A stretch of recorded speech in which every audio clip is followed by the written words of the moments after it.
Hello everybody, this is my friend Monique and she is here to talk about her experiences based on gender discrimination.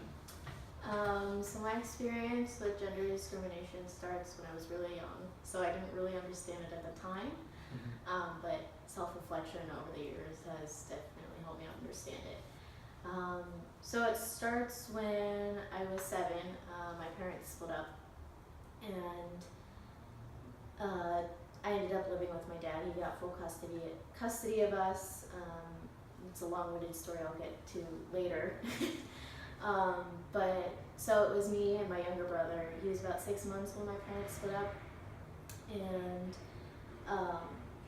at 7 years old, I assumed like all of the responsibilities that I took on were completely okay. Not to sound ungrateful or anything, but 7, you don't expect them to be cooking or cleaning or eventually getting their younger sibling out of bed to go to school and helping them do their homework and stuff. That all happens to be parental duties. So from a very early age, I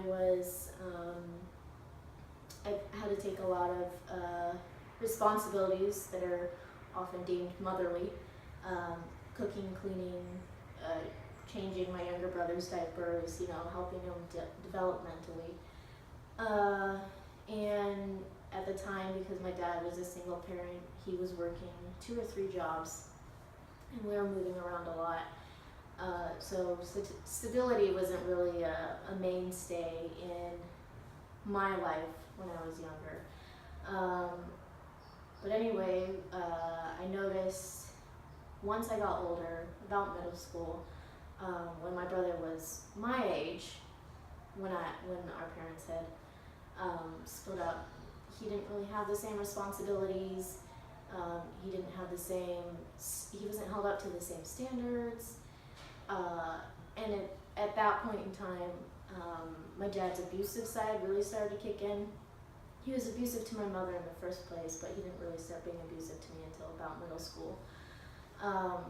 But the discipline standards were a little bit different between me and my brother, and I was a little frustrated when I was younger. So I remember asking him, on a couple of occasions, not quite so pointedly at him or eloquently, why is my younger brother not held to the same standards? Like, why am I disciplined so much more? Same with the responsibilities, because at 7 I was getting myself up, I was changing Chris's diapers, I was cooking meals for all of us, I was cleaning the whole house. And Chris, when he turned 7, he wasn't doing any of that.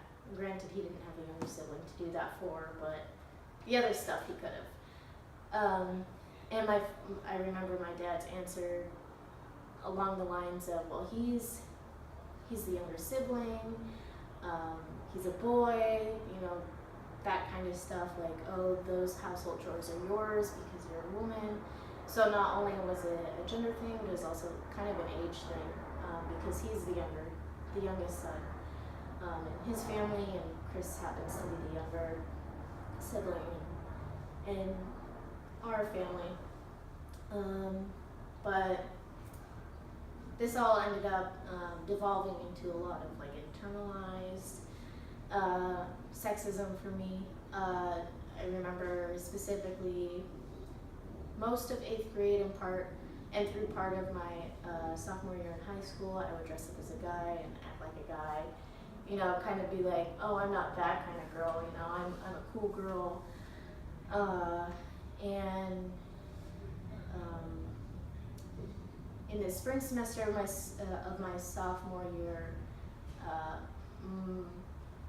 my dad had a girlfriend that he'd been with for about 6 years who kind of enabled him with the abusive nature and also got him back into hardcore drugs and drinking. So we had an argument about that, and it devolved into me being kicked out. And at that point,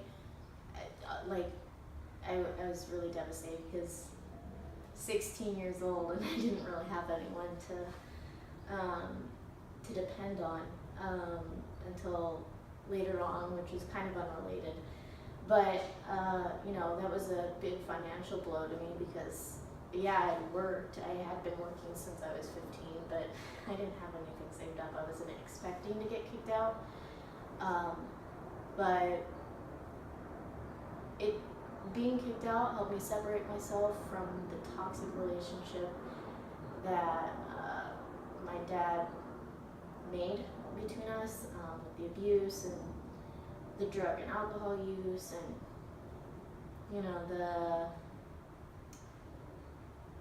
the more I guess gender-based abuse that my dad held me to.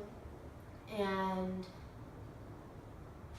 so after being kicked out and stuff, that helped me realize and analyze my situation a little better.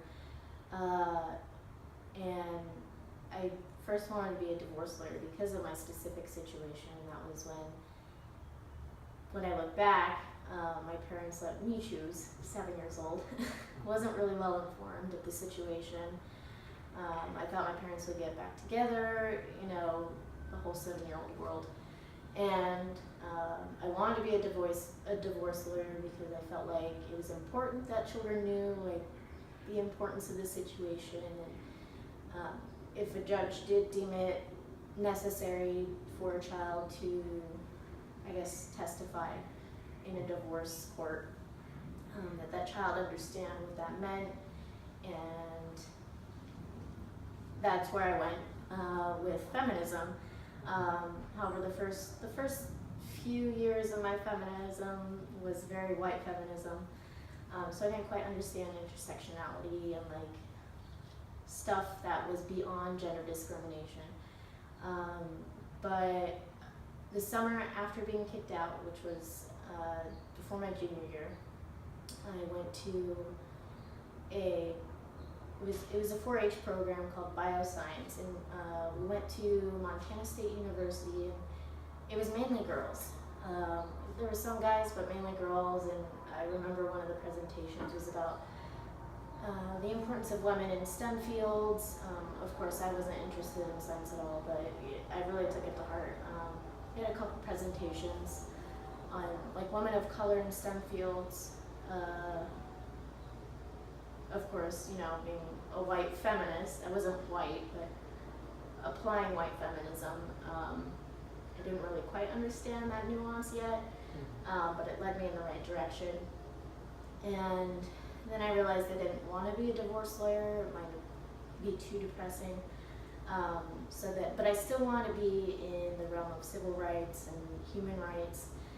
And that really started to be cultivated in my junior year, and by the time I was a senior, that's when I really started to grow into my intersectional feminism and understand the complexities of discrimination and oppression. And here I am now at USC, studying political science and gender studies.